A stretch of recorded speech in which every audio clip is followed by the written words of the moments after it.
बिस्मिल्लाहिर्रहमानिर्रहीम। Then next हमारे पास chapter है रिलाइनिंग एंड द रीबेसिंग। ठीक है, अब इसमें सबसे पहले रिलाइनिंग देखेंगे। इसमें हम असल में रीसर्फेसिंग कर रहे होते हैं, कोई भी वर्टिकल डायमेंशन में चेंजेस आ गए हैं, ठीक है, कोई ओक्लूजन में प्रॉब्लम आ रही है तो हम देखेंगे कोई सिर्फ कोई कुछ अगर सर्फेसिंग की कोई ट्रिमिंग श्रिमिंग की ज़रूरत है, ठीक है, या कोई टिश्यू कंडीशनिंग की, ठीक है, कोई भी है तो उसको हम क्या कहते हैं, रिलाइनिंग। ठीक है,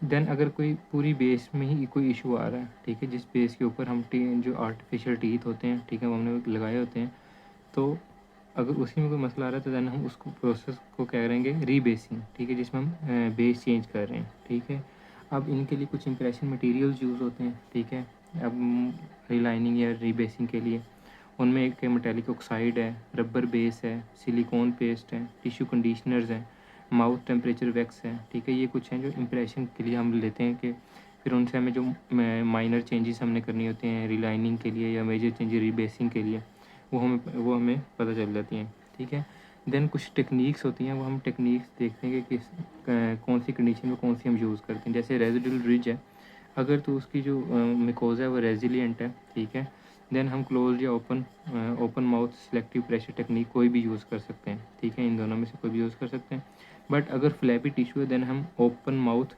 सिलेक्टिव प्रेशर टेक्निक ही यूज़ करेंगे। ठीक है, ये था रेजिडुअल रिज का, जिसमें हम डेंचर बेस के लिए यूज़ करते हैं। देन आपके पास आता है टू स्पॉटेड। अब टू स्पॉटेड में में मोस्टली आपके पास जो ऑप्शन होता है वो रीबेसिंग का होता है।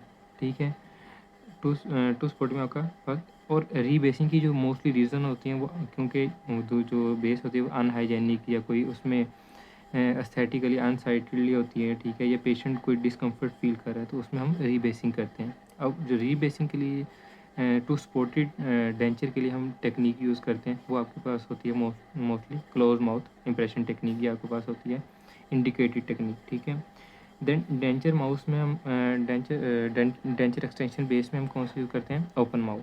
ठीक है, अब हमने देखना है कि जो ये एक्सटेंशन बेस एरिया है ना, ठीक है, उसमें दो तरह से हमारे पास पेशेंट आ सकता है। एक या तो उसके क्लूजन में लॉस हो गया, ठीक है, जो टूथ है वो सही से क्लूड नहीं कर रहे हैं या प्री मेच्योर है। ठीक है, ठीक है, तो प्री मेच्योर क्लूजन हो रही है या आपस में स्पेस आ गई है, कोई भी इशू हो सकता है। ठीक है, देन या लॉस ऑफ ये आपके पास होता है कि रोटेशन। ठीक है, रोटेशन एविडेंट हो जाती है आपके पास कि डेंचर मूवमेंट शो कर रहा है। ठीक है, अब हमने देखना है कि वो किस वजह से शो कर रहा है, कि कोई टूथ का इशू है या बेस में इशू है। ठीक है, अगर तो हमने सारे कंपोनेंट्स को रिजिड रखा है, ठीक है, और देन कोई मूवमेंट हो रही है, ठीक है, देन हम देखेंगे कि उसकी जो मेन रीज़न है वो रोटेशन है।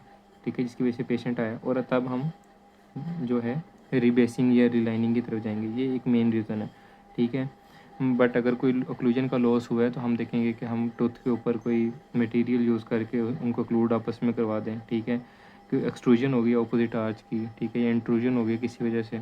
ठीक है, तो ये सारा कुछ, अगर ओक्लूजन हो गई तो हम ओक्लूजन के लिहाज से उसको करेक्ट करेंगे, बट अगर रोटेशन हो रही है देन हम उसको रिबेसिंग के लिए या रिलाइनिंग के लिए विद अकॉर्डिंग टू सिचुएशन हम उसको ट्रीट करेंगे। ठीक है, अब जो आपके पास टेक्निक होती है, अब इसमें आप क्या करते हैं कि 3 फिंगर्स आप यूज़ करते हैं मोस्टली, 2 आप यूज़ करते हैं क्लोजल रेस्ट पे, ठीक है, ड्यूरिंग इम्प्रेशन, और 1 आपके पास होती है इनडायरेक्ट रिटेनर पे। आप उनको इस तरह करते हैं उनके ऊपर, और देन आप देखते हैं कि अगर वो मूवमेंट शो कर रहा है फुलक्रम के ऊपर, ठीक है, देन आप उसकी रीबेसिंग करते हैं। ठीक है, जहाँ से हमें रोटेशन एविडेंट हो रही है, ये उसका टेक्निक है फाइंड करने का।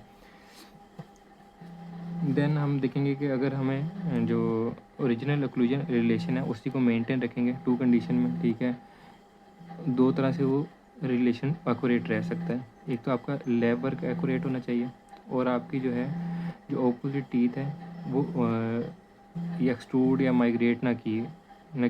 ठीक है, तो ये 2 कंडीशन है। ये एक चैप्टर था रिलाइनिंग और रिबेसिंग का।